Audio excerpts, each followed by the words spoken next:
Welcome to The Creator's Adventure, where we interview creators from around the world hearing their stories about growing a business. Today's guest is a veteran internet marketer who built multiple seven-figure businesses, and he did it without paid advertising. He's going to share the story with us of exactly how he did that today. Hey everyone, I'm Brian McAnulty, the founder of Heights Platform. Let's get into it.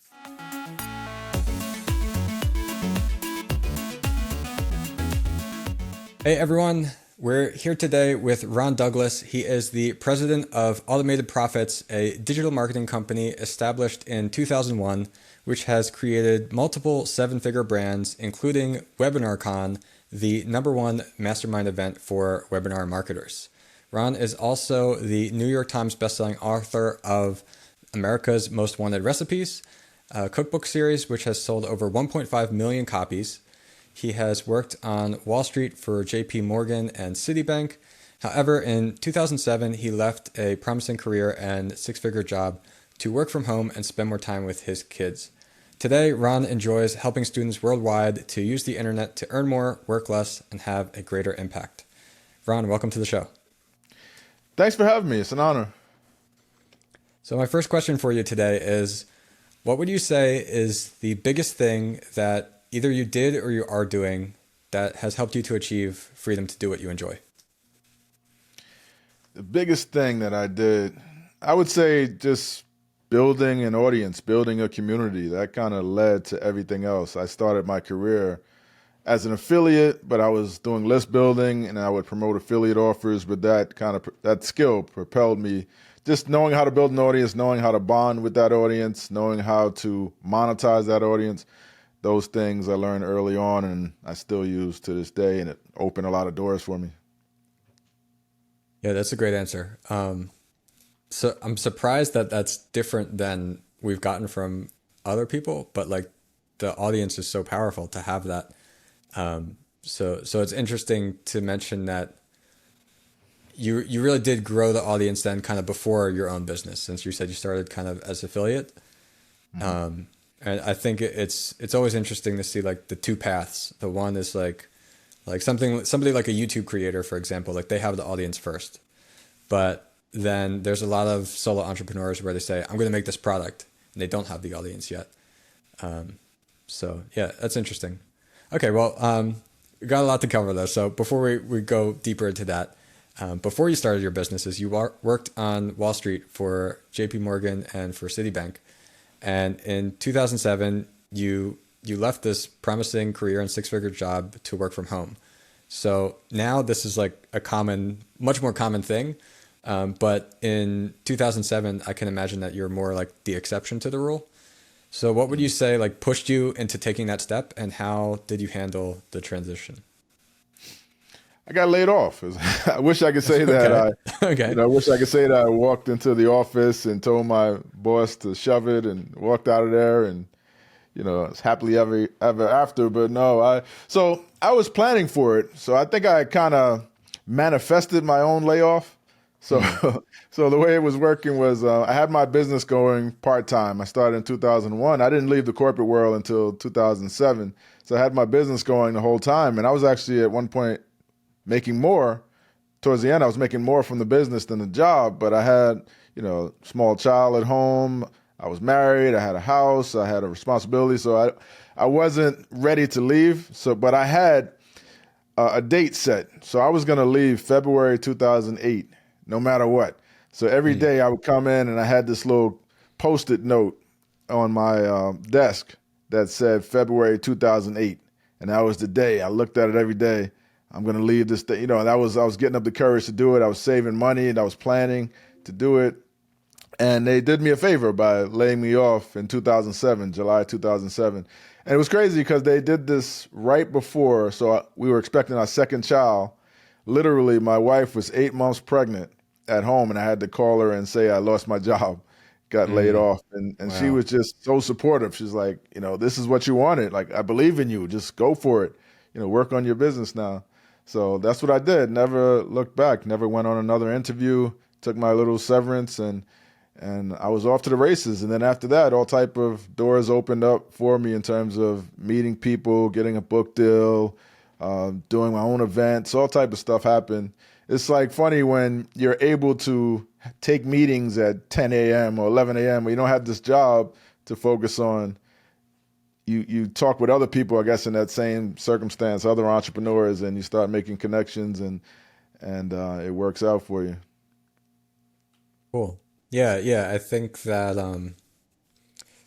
it's hard when you're still thinking about maybe making that leap, and preparing for it. But I think there is some amount of like hope. Hopefully, we can inspire others maybe still in that path where they have this job that they're planning to quit, and wondering how that's going to go when you have those extra hours to be able to like have those meetings like you're saying, and talk with other people. It can really open up a lot of opportunities. All right, Yeah, so you don't have to then be a hero. Like you don't have to just quit with no plan B. I mean, save your money. Like, you can do this stuff part time while you're building up your asset. So I would say if you have responsibilities, right? If you have a family, if you have a mortgage payment, all that type of stuff, I would say you want to leave when you have at least 6 months of income saved up, and you also have an asset that continues to make money. So in my case, I had, at that time I had 175,000 email subscribers for this business. So I knew I could make yeah, that's money, huge. continue to make money. So I was super risk free when I did it. And it still felt crazy. It still felt like, oh my God, I don't know what's going to happen, and Mm. until I settled in and calmed down, and I'm like, well, this business is still going to make money. I'm still Ron Douglas. I still have my connections. I still have my name, and it's going to be just fine. Yeah, yeah. I'm really glad that you mentioned that because, like, 100%, I do want to motivate everybody listening or watching this to become an entrepreneur if they want to do that. But I'm not trying to suggest to forget about all your responsibilities and take these massive risks. And like, I can share that I feel that in some ways I'm very risk averse myself. That I never had a traditional job, but before like building Heights platform, I did have other businesses that were bringing in income. And so like our story was starting as this web design studio, and we wanted to build our own products, get away from client work. And we slowly shifted it like 50-50. And then eventually I had e-commerce businesses and other things that were bringing in income. So I would be able to take that time to focus on what I wanted to build. So having that savings, having some source of income or an asset with you really makes a difference, and takes a lot of the risk away there. Absolutely. So you turned your hobby of cooking into a multi-million-dollar business. That's an incredible achievement. Can you walk us through the process of transforming that passion into a best-selling cookbook? And I guess what would you say is like the biggest wins and challenges you encountered along the way? Well, I started out just selling an ebook, right? Selling an ebook, and I had a really good kind of blue ocean niche, right? Really good opportunity where I was selling restaurant recipes. Like my cookbook, my whole niche was copycat restaurant recipes. So I was able to kind of piggyback off the restaurant dishes, the names of the restaurants, all that type of stuff, to say like, here's my version of these recipes. And at the time, so I started out as an affiliate on ClickBank, and then the light bulb moment, I said, if I had my own product with all these other affiliates promoting me, I could benefit from the efforts of many people instead of just my own. And that was my first idea was like, interested in cooking. What can I do related to cooking? I used to follow Corey Rudel back in the days. I don't know if you remember him. He was the Internet Marketing Center. He was one of the original online marketing gurus, I guess, teaching digital marketing early on, before we even called it digital marketing, right, back in the days. And they used to go around the country doing, they were kind of like on tour, doing events in different cities, teaching online marketing. And one of his big niches was car secrets, right? So he used to teach people secrets to buying cars affordably and different things like that. That was one of his little like example niche sites that he would teach. So I said, okay, I'm into cooking. What can I do? Cooking secrets, recipe secrets, secret recipes. So I discovered this kind of secret recipe niche, started this website, recipesecrets.net, and started actively recruiting affiliates to promote our little ebook. And it was a $20 ebook. We were giving away 75% on ClickBank. But over time, that product became the #1 product in the cooking category for ClickBank. And it held that spot for like years, for like 3 or 4 years. And one of the things I did right was people that landed on the site that didn't want to buy the cookbook, we would offer them sample recipes to get on our email list. So that's how I was able to build this big email list. And also I caught a huge trend early on, was really at the start of Google AdWords back then. Google advertising was just getting started, and recipe related keywords you can bid and get traffic for like 5 and 10 cents a click back then. It was just an amazing time. And I started doing that. I started reinvesting a lot of the profits back into that because I still had a job. I was doing all this part-time. So the money from the business, I would just reinvest back into the business to keep building, keep running ads. And then affiliates started to catch on, and I had some really big affiliates, like big advertising, Google advertising client, like corporate type customers that would, affiliates that would promote my thing and just blow it up. So it was a good time. Like sometimes I would wake up to thousands of dollars from these guys just like scaling their ads because traffic was so cheap. So that was one of the things I did right. And then we turned it into a physical cookbook. I started selling it on Amazon. And this was all before I had the book deal. This was all self-published. So that worked out right. I would say one of the things I did wrong, and it haunted me still to this day, was I originally had a partner in this business, right? And when I was doing the affiliate marketing, we were building email lists together, right? So I came up with this cookbook idea. I had put it out on ClickBank myself. I published the book myself. I wrote it myself. And one of my big mistakes was I started promoting it to that list that me and this partner had together. And then it kind of became our product together. Like we started focusing on marketing it. Even though I was the author of it, I should have had something in writing saying, listen, this is my book. I'm the author of it. I'm just using this company as a means to promote it. So long story short, me and him had a big falling out. We didn't properly dissolve the company that we had together. And we still had this LLC agreement from 2001. And he was able to come back later on after he seen me getting on television, selling all these books, becoming a New York Times bestseller. He was able to come in later on and sue me, sue Simon & Schuster, he just sued everybody. And his friend was a lawyer, so I think they were doing it pro bono. I think he was kind of down on his luck and just saw an opportunity. And he sued me. I might be the only person that was sued at the same time in the Nassau County Court, like the county court, and also in federal court. So Nassau County Court, he sued me for competing with the company, even though we had long kind of like stopped working with each other.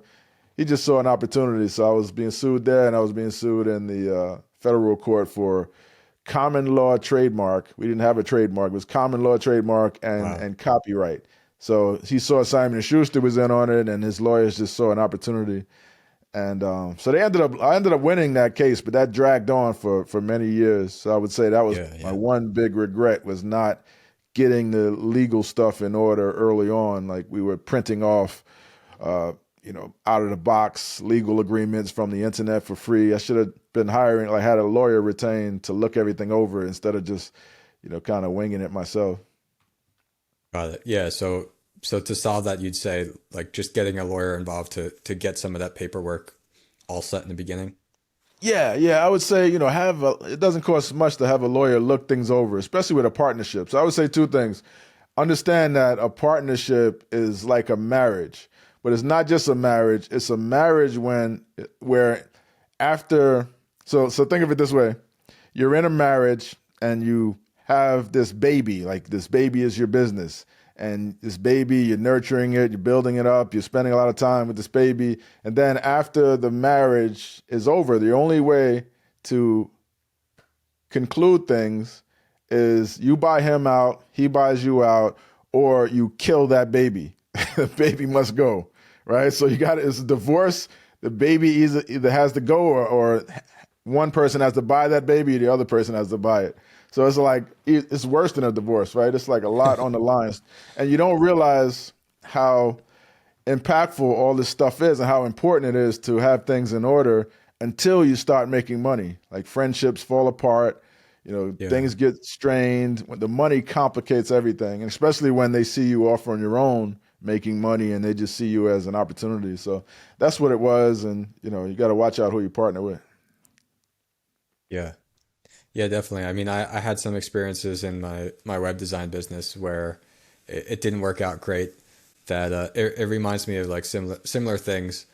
And I said to myself, like, man, if I had like, I remember actually that one thing that ended up turning into a big problem and turning into a lawsuit, which it worked out in my favor, and we didn't do anything wrong. It ended up that I'm thinking like, man, if only like these new contracts that we had, if only like this client signed that contract and not the one that they had before, because like the new contract basically said like you can't be that guy, and we just didn't have it all set yet. So that would have made the whole thing, I think, easier for us too. So I can definitely relate to that, and it is important. Yeah, folks just have to know, like, you can't get to millions without going through something, right? There's Yeah, it something, will whether happen it's, right, definitely. whether it's lawsuits, it's just part of the game, whether it's lawsuits or government officials, FTC or different IRS, or it's always, I don't know any entrepreneur that got to millions that didn't have to deal with something like problematic, something stressful. So it's just part of the game, and the higher you ascend, the more of a target you become, unfortunately. Yeah. Yeah, I always I've mentioned this before, but one of the things I really enjoyed reading by Tim Ferriss was this blog post he had of the art of letting bad things happen. And I think that's so important to like understand as an entrepreneur, that if you want more good things to happen, undoubtedly like more bad things will happen. And you have to learn to become comfortable with that and not say like, oh, there's this thing, it's a potential legal issue. And then you don't want that to completely just freeze you from being able to move forward, because inevitably as you grow, if you think of a company out there that you know about that's a major brand, like they have legal issues. It's something that happens. It's going to come up at some point, regardless of what you're trying. The best thing you can do is to prepare yourself to have the paperwork in place to make it less appealing or less easy for somebody to want to start to go after you. Right. And it's more, it's more than just legal too. It's also just Yeah. sometimes you have bad business ideas. Sometimes you have projects that you spend money on that don't pan out, and it's like you have to get through a lot of the failure, like you're saying, to get to the success. You have to know what not to do in order to find that thing that's working. Very few people just start a business and hit a home run right away without, going through some type of trial and error or tribulations. Yeah. Yeah. I mean, I always like to say like I prefer to have to go through the failures first, because if you really get lucky and hit the home run, then it's kind of scary because you don't know what to do next. And you can really easily, you haven't messed everything up yet. So now you're going to go and mess everything up. It's a lot Right. easier if you figure out all the things that you can do wrong and fail at. So then when you do hit the home run, now you know what to do, like to continue growing. For sure. Cool. So yeah, you sold 1.5 million copies of that cookbook series. So it sounds like you would say like the affiliate marketing, that was probably like the main driver of like as far as like the marketing tactics that you used. Well, yeah, just being an affiliate marketer, you have to, learn how to market things efficiently, because you don't get 100% of the profit. You just get like whatever your percentage is. So sometimes if you're getting 50%, you have to be double as good as if you were getting 100%, right? So you learn how to market things, you learn how to promote things. I think that's a good foundation. A lot of people start that way in this business, but Yeah. the big money is in having your own products, I believe, and having your own things to sell. So yeah, that helped. I mean, building lists, learning list building, as I mentioned, definitely helped. And that helped me get the book deal. Like I would have never got a book deal. Like I was self-publishing for many years. I started the cookbook thing in late 2003, and I didn't get the book deal until 2008. and the book was published in 2009. But by the time I had the book deal, it was easy for me to get a deal because I had a platform, I had an audience, I had a means to sell books. I was a low risk proposition for them. I had Mm. a So they took my self published book and they published it in bookstores. So I had a proven entity because I had sold 60,000 copies on my own during that time. So I have a proven product, and I had an audience, and I had, you know, a means. They knew I would be able to sell my own books. So it was a very low risk proposition for Simon and Schuster, which is why my first book deal, they gave me a 6-figure advance to do 2 books, and then they gave me another 6-figure advance to do 2 more books once those books became successful, and then they gave me another like $200,000 advance for my third deal. So I had 3 separate deals with Wow. Simon and Schuster with that. So it was good times. Wow. Yeah, that's great. Yeah, I mean, I only have experience with that at a much, much smaller scale, but my wife has a book that was published. And yeah, when you're working with a publisher, you really see that they want to see how it's going to make sense for them to make that investment, because the way that they're thinking about it is they have to go through this process, and they're going to be spending money on designing it, getting it in the bookstores, all that kind of thing, and printing it. And so they want to know that if we're going to print X copies, like what's the chance that we're going to actually sell them and make money? And when someone like yourself can say like, "Hey, I sold 60,000 already," then 100% they know that there is profit there for them to go and publish something. And yeah, so yeah, that's excellent. So all right, moving forward, you then kind of decided to shift your focus into helping others earn more in their business, and you founded WebinarCon. So that you turned into a 7-figure brand in just 6 months, which is really impressive. How did you manage to grow that so fast? And is it kind of some of the same strategies, or did you do anything different with that? That was a little different. By that time, WebinarCon, the first one was 2020. Actually, it was 5 days before the pandemic. So the place that we did it in, the venue that we did it in, shut down 5 days later Wow. after that first event. And so we had Purell on all the tables. We didn't know what was coming. This was right before COVID, but we knew something bad was coming, and we wanted to, make sure everybody's hands was clean and that type of stuff.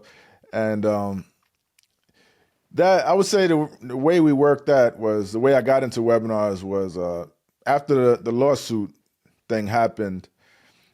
My lawyer advised me like, hey, who knows what's going to happen? Who knows what the judge is going to say? You're probably going to win this case, but any money that you continue to make in the cooking space is kind of on the table for this lawsuit. So I had to leave that stuff alone.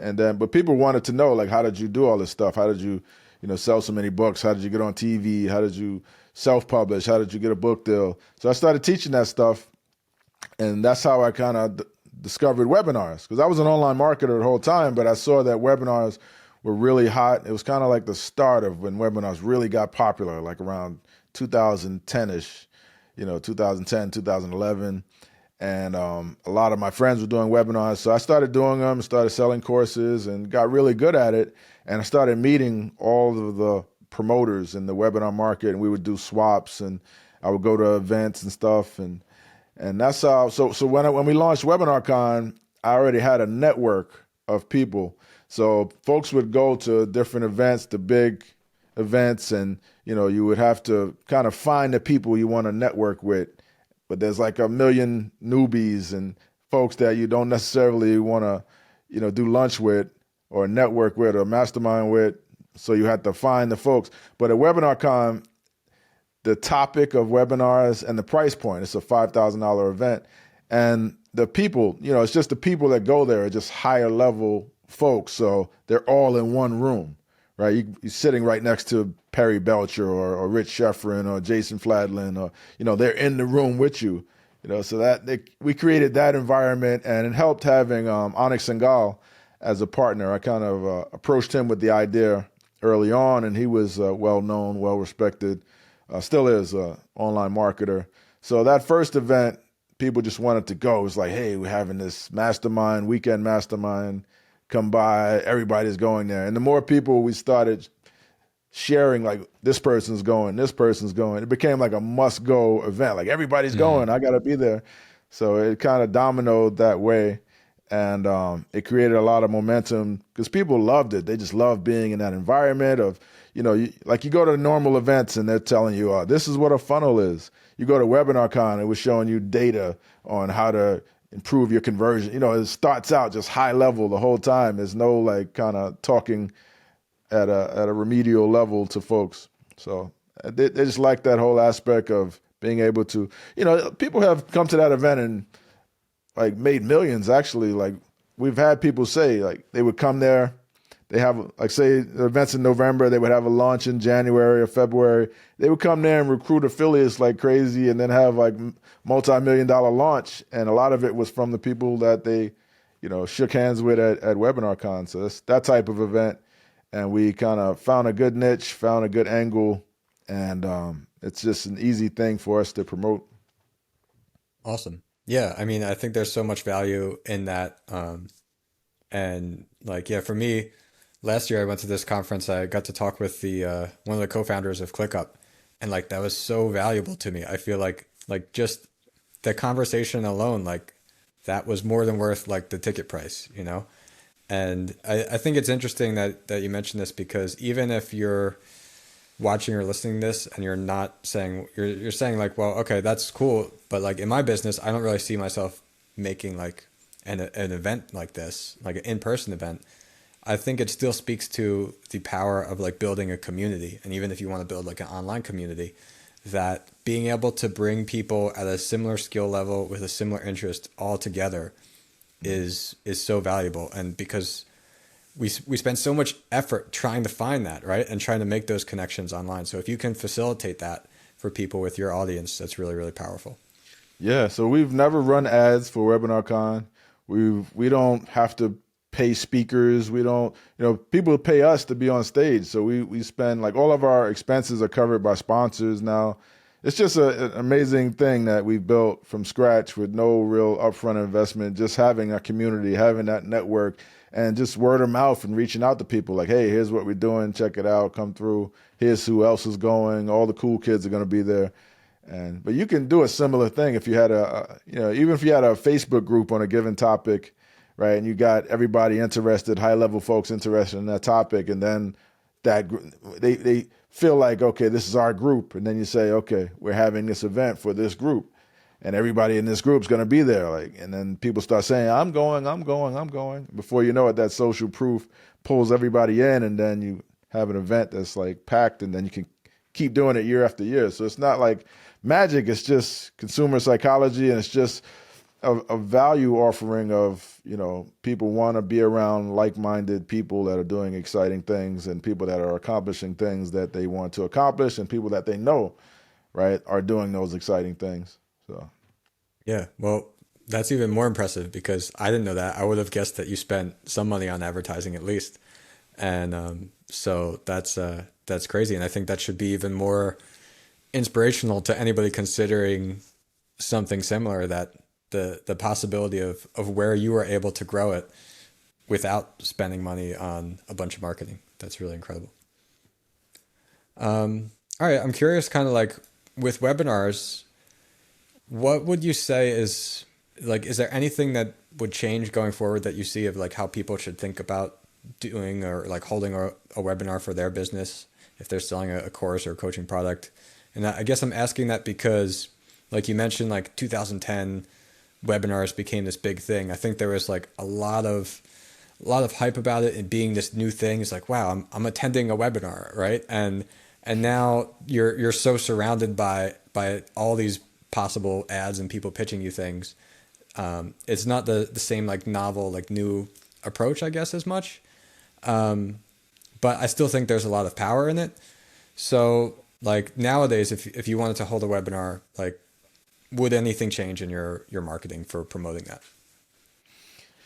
Yeah, like you said, I mean, back then it was easy to get people on a webinar. It was just like a thing, just like when email first came out, people looked forward to opening their emails. Now they've been bombarded with 1,000 emails, but what makes them open one email versus another, right? It's the person that is from, and it's also the subject line, the topic, right?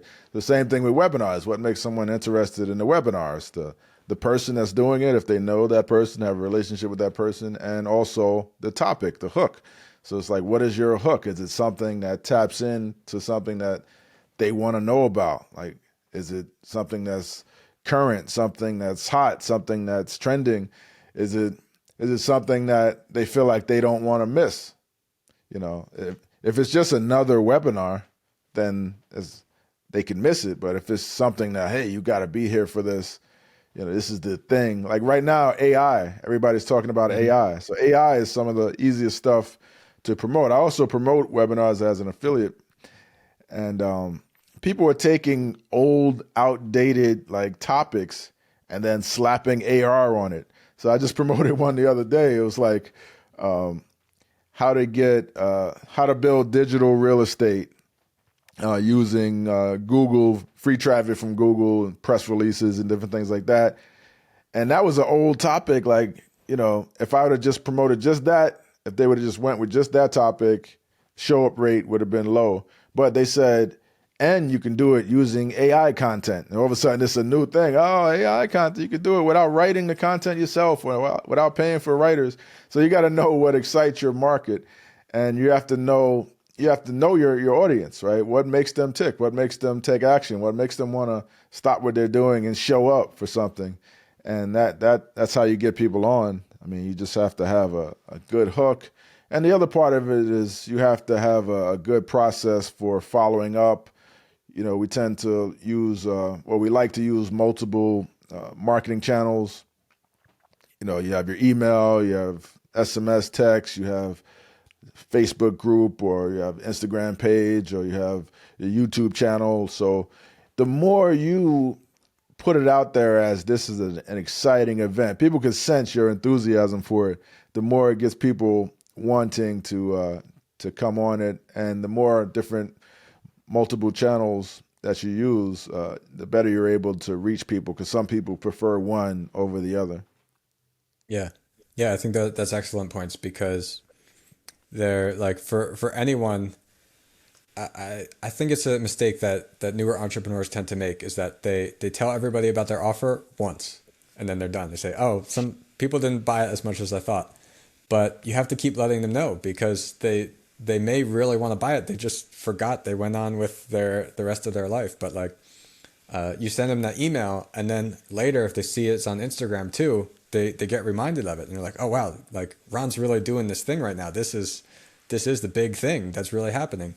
And getting that follow up really can make a huge difference, and especially even just with email alone.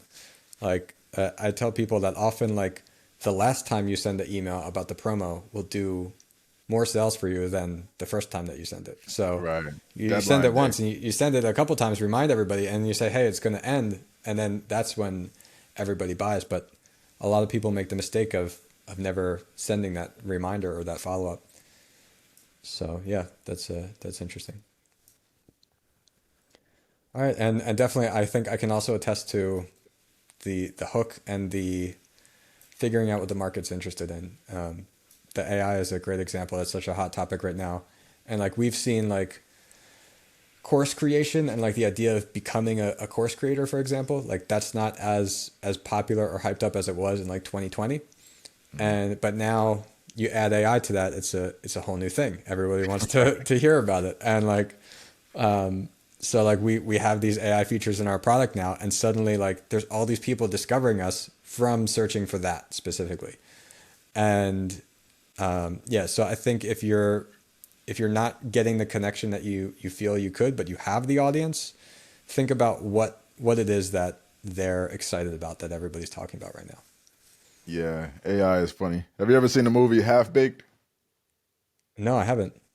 Oh, okay. So you wouldn't get the reference. There was a reference where, so Jon Stewart was in the movie Half Baked. He had like a cameo. And so Half Baked, everybody was, high and smoking. It was a movie about weed or whatnot, right? So they're all high and whatnot. And Jon Stewart is talking to Dave Chappelle, and he's like, have you ever seen a dollar bill? Like, it's freaky. You look in the background in the picture, And Dave Chappelle's like, yes, I've seen a dollar bill. And he's like, have you ever seen a dollar bill on weed? Like, and he's showing him that, and he's like, oh my God, it looks different now. So it's like AI Mm, is like that thing, it just makes looks different. everything Yeah. different and enhances everything and makes everything more appealing, I suppose. So you have to find what is the AI for your industry, or what is the hot thing you can add to your thing that take an old hook and just change it into something super sexy that people got to know about. Yeah, definitely. Sorry All for right. that So, bad reference. If you haven't seen the movie, it makes no sense whatsoever. I've heard of the movie, I think. So I'm sure some people will know it. So on the show, I like to ask every guest to have a question for the audience. So if you could ask our audience anything, whether it's something that you're just genuinely curious about or something that you kind of want them to like think about, it's more of an introspective question. What would that be? If I could ask the audience any question, well, I'd be curious as to, I'm always curious as to what people's kind of like breaking point is in terms of what they've tried, right? So with an audience, usually, you have people that are just getting started, or people that buy courses and just follow different gurus and jump on from one thing to the next. So I'm always curious, like how long, like if you buy a course or try something new, how long do you give yourself to try to make it work? Are you a person that focuses on it and I'm just gonna stick with this until it works? Or are you the type of person that's like, okay, I tried this once, didn't work out for me. Maybe this is not for me. I'm gonna move on to the next thing. I spoke to a guy the other day. He sent me an email and he was pretty much saying to me, I see you're promoting this new course. I spent so much money on courses. I'm in a financial problem right now. I have a financial problem right now. I spent all my money on courses. I know it's my own fault, but being I bought your course, I was hoping you can give me some guidance or whatnot. And he said, I know that my problem is I haven't implemented what's in these courses, and I've just moved on to the next thing, bought new courses, and I haven't really taken action. I'm just learning. So I'm like, you've just answered your own question as to what you need to do, right? Stop jumping from one thing to the next. Take action on what you're learning. Be around people that are doing the things you want to, do, and just decide, like, I'm going to do this thing and I'm going to stick with it because I know it works. So I'm always curious as to like what people have tried and how many times have they given themselves a chance to fail and then rebound from that failure and keep going, or did that first initial obstacle cause them to just say, this is not for me, I'm going to move on to the other thing? Because sometimes that's the difference between people that succeed and people that just, are always in the learning phase, just learning new things and never actually accomplishing much. Yeah, 100%. I think that's an interesting question. I'm kind of curious about that too. What I like to tell people is, as much as possible, try to set yourself up for some kind of small, quick win early on. Because, like you said, like the people who get lucky with something like that a little bit earlier, that's often the motivation that will keep them moving forward. Versus you try something, no one bought it, and then you just give up, move on to the next thing. So, like, what's a way that you can get like one person to buy from you, or get that first dollar, or something Right. that kind of propels you forward with it? Right. And that's also a very good point for people. I know you have course creators and coaches and whatnot. What small quick win can you help people get? Right? People that are Hmm. struggling, as part of your course. What is one small thing, one small win you can help them get to give them confidence, to make them want to continue, to make them want to finish your course, to make them feel good about themselves. So you want to put that in as well. It's really it helps reduce refunds. It helps like your reviews. It helps people to respond to refer your product to other people. So it's a huge thing to have in your program in itself. Give people an easy win when they first start out, and it helps your business a lot. Yeah, yeah, 100%. I mean, like in our own business with our software, we're actively trying to improve the time it takes a creator to get to their first dollar or their first student. And so, yeah, definitely that's really important for everybody to consider when you're offering, especially like an information product. Yep. All right. Awesome. Well, Ron, thanks so much for coming on the show. Before we get going, where else can people find you online? Yeah, you can find me at rondouglas.com, 1S, rondouglas.com, or if you're interested in WebinarCon, you can find us at webinarcon.com. The con is short for conference, obviously, but some people like, oh, who are you conning? Short for conference, webinarcon.com. And yeah, and on Facebook, you can find me, you can find us at facebook.com/webinarcon. All right. Awesome. Thanks so much, Ron. All right, thanks for having me. This was a lot of fun. Appreciate you guys.